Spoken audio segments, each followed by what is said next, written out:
बिस्मिल्लाहिर्रहमानिर्रहीम। Toba take Singh में Jhang road पर एक मोहल्ला इकबाल नगर वाक़ है। इसी मोहल्ले में राना इकरार रहते थे। शहर से लगी हुई राना इकरार की ज़रखेज़ ज़मीन थी। राना इकरार ने इस कता पर बोरिंग करा रखी थी। साथ ही अमरूद, आंवला, लीमू जैसे फलदार दरख्त भी लगा रखे थे। बाकी की जो खाली ज़मीन थी उस पर वो मौसमी सब्जियों की पैदावार करते थे। राना इकरार के कुंबे में बेगम इकरार के अलावा दुआ फौजिया और सारा नामी 3 लड़कियां और इकलौता बेटा साहिर था। भाई बहनों में फौजिया सबसे छोटी थी। तीनों बेटियों को ध्यान में रखते हुए उन्होंने बचत करना शुरू कर दी थी। उन्होंने बैंक में खाते खुलवाए तो नेशनल बैंक की मैरिज पॉलिसी भी दी। उसका समर यह मिला कि जब शादी के काबिल हुई तब राना इकरार के हाथ में मोटी रकम थी। राना इकरार ने मुनासिब लड़के तलाश करके बारी बारी दोनों बेटियों के हाथ पीले कर दिए। बेटियों की शादी के कुछ अरसे बाद राना इकरार की बीवी इकरा अचानक बीमार पड़ गई। राना इकरार ने पहले टोबा टेक सिंह में उसका इलाज करवाया। फायदा ना हुआ तो इकरा को इलाज कराने फैसलाबाद और लाहौर भी ले गए। ढेर सारी रकम खर्च करने के बावजूद इकरा सेहतयाब नहीं हुई। उसका जिस्म मुसलसल घटता रहा। आखिर एक दिन वो कुंबे को रोता बिलखता छोड़कर चली गई। इन दिनों साहिर 23 साल का था और फौजिया 14वें साल में दाखिल हुई थी। फिर 5-7 साल यूं ही गुजर गए। अब फौजिया अल्लड़ नहीं रही थी। गुजरते वक्त के साथ साथ भरी परी जवान लड़की हो गई थी। राना इकरार की ख्वाहिश साहिर और फौजिया का ब्याह एक साथ करने की थी। बेटी रुखसत होकर ससुराल जाए तो घर संभालने बहू आ जाए।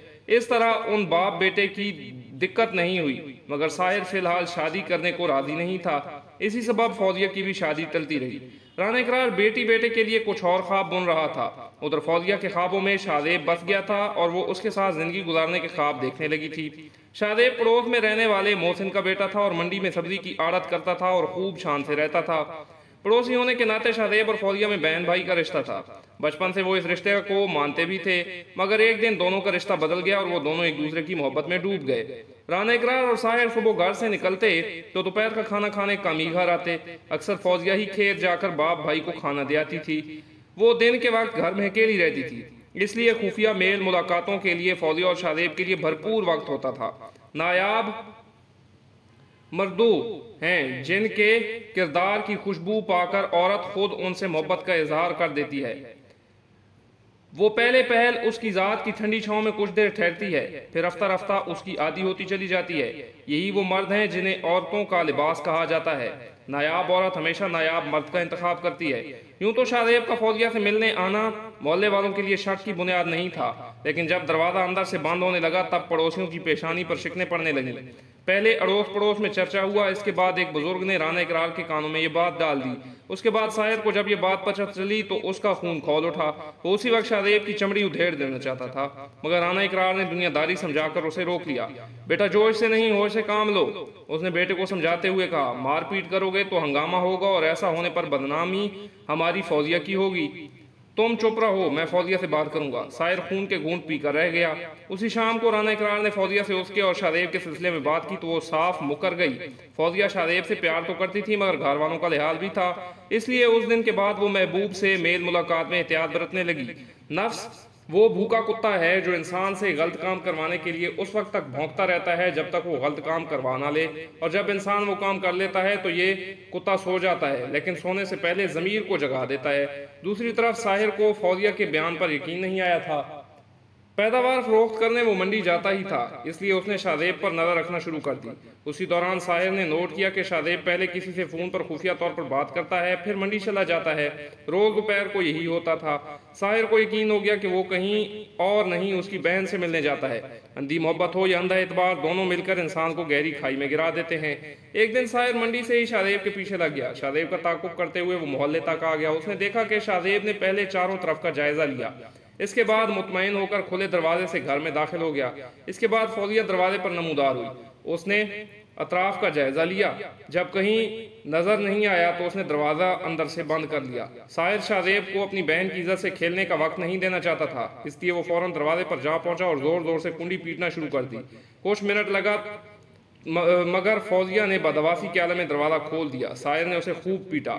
इसके बाद फोन करके बाप को बुला लिया। राना इकरार घर आया तो उसने बेटी पर हाथ नहीं उठाया, मगर संजीदगी से बोला, बेटी मैं तुम पर एतबार करता था, क्या खूब सिला दिया है तुमने मेरे एतमाद और यकीन का। तुम्हारी करनी से आज मेरी उम्र 10 साल कम हो गई। इसके बाद वो भी दोनों हाथों से मुंह छुपा कर रोने लगा। बाप के आंसुओं ने वो काम किया जो दुनिया की दूसरी कोई ताकत नहीं कर सकती थी। कुंबे की आबरू बरकरार रखने के लिए फौजिया ने लम्हे भर में शादेब को भूल जाने का फैसला कर लिया। इसी अहद के साथ वो बाप से लिपट गई और फूट फूट कर रोने लगी। मुझे माफ कर दो अब्बा, उसने बाप से अहद करते हुए कहा। वादा करती हूँ आइंदा कभी शादेब से ताल्लुक नहीं रखूंगी। एक इंसान मर जाए तो सब्र आ जाता है, मगर जब एक जिंदा इंसान आपके लिए मर जाए तो कभी सब्र नहीं आता। राना इकरार और साहिर को एहसास हुआ कि हकीकत में वो पछतावे के आंसू बहा रही है, तो उन लोगों ने सच्चे दिल से फौजिया को माफ कर दिया। फौजिया ने भी जो वादा किया था उस पर कायम रही। उसने शादेब से मिलना और फोन पर बात करना, यहाँ तक कि उसकी शक्ल तक देखना बंद कर दिया। फौजिया की बेवफाई और बेरुखी से शादेब तड़प उठा।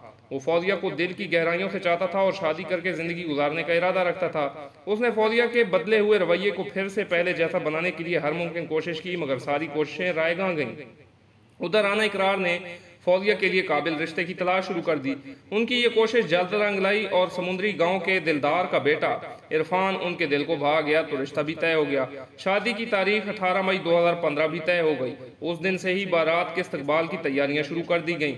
घर के सामने मैदान में पंडाल लगाया गया, स्टेज बना, मेज कुर्सियां लगाई गईं, हलवाई भी पकवान बनाने आ गए। राना इकरार और साहिर सबके पास जा जाकर तैयारियों की निगरानी कर रहे थे। शाम का धुंधलका फैलते ही बारात के इस्तकबाल की तैयारियां मुकम्मल हो गईं। रेस्ट हाउस से पल पल की खबर घर पहुंच रही थी। मालूम हुआ बारात रेस्ट हाउस से चल चुकी है और थोड़ी ही देर में दरवाजे पर पहुंच रही थी। इस खबर से मेज़बानों में भी जोशो मुसरत की लहर दौड़ गई। वालिदैन कभी गलत नहीं होते, अगर उनसे गलत फैसले भी हो जाएं तो उनकी नीयत साफ होती है और उन्हीं की दुआओं से तकदीरें बदल जाती हैं।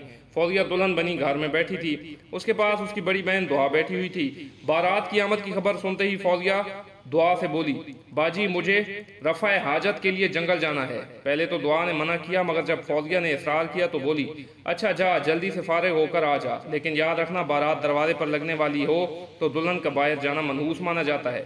फौजिया ने पानी से भरा लोटा लिया और चुपके से बाहर निकल गई। चूंकि सब अपनी अपनी धुन में मस्त थे, इसलिए किसी ने उस पर ध्यान नहीं दिया। थोड़ी देर में बारात दरवाजे पर आ गई। आओ भगत के बाद निकाह की रस्म शुरू होने लगी। दुल्हा के बाद फौजिया से दस्तखत कराने की बारी आई, लेकिन दुल्हन तो वहां थी ही नहीं। दुआ की जान मुसीबत में थी। घर से कुछ फासले पर एक सुनसान मकाम पर फौजिया जमीन पर पड़ी तड़प रही थी और दोनों हाथों से उसने पेट के जख्मों को दबा रखा था। फिर भी खून तेजी से बह रहा था। टॉर्च की रोशनी में लोगों ने फौजिया को देखा तो साहिर ने दौड़कर उसका सर अपनी गोद में रख लिया। सब लोग परेशान हो गए कि आखिर दुल्हन कहाँ गायब हो गई। हर तरफ तलाश शुरू हुई तो फौजिया की हालत लम्हा बलम्हा बिगड़ रही थी। इसलिए आनन फानन उसे करीबी अस्पताल ले जाया गया, जहां इब्तदाई मुआयने में ही उसे मुर्दा करार दे दिया गया। फौजिया की मौत की खबर आते ही बारात दोबारा वापस बस में सवार होकर लौट गई, बगैर दुल्हन के। हादसे की इत्तला पुलिस को दे दी गई तो मिनटों में इलाकाई थाना सिविल लाइन के इंचार्ज इंस्पेक्टर राहील माँ दीगर पुलिस वालों के साथ मौका पर पहुंच गए। फौजिया की लाश कब्जे में लेकर उसे पोस्टमार्टम के लिए भेज दिया गया। सब हैरान थे कि आखिर दुल्हन को किसने और क्यों मारा।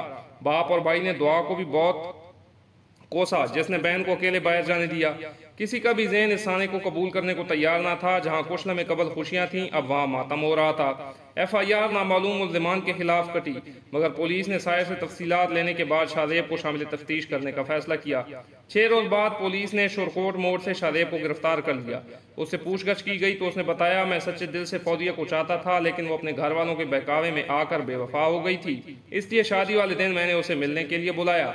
फौजिया आने को तैयार नहीं हुई तो उसकी पोल पट्टी खोल देने की धमकी दी। धमकी से डर कर वो घबरा गई। मेरा इरादा उसे लेकर कहीं दूर चले जाने का था, मगर फौजिया उसके लिए राजी नहीं हुई।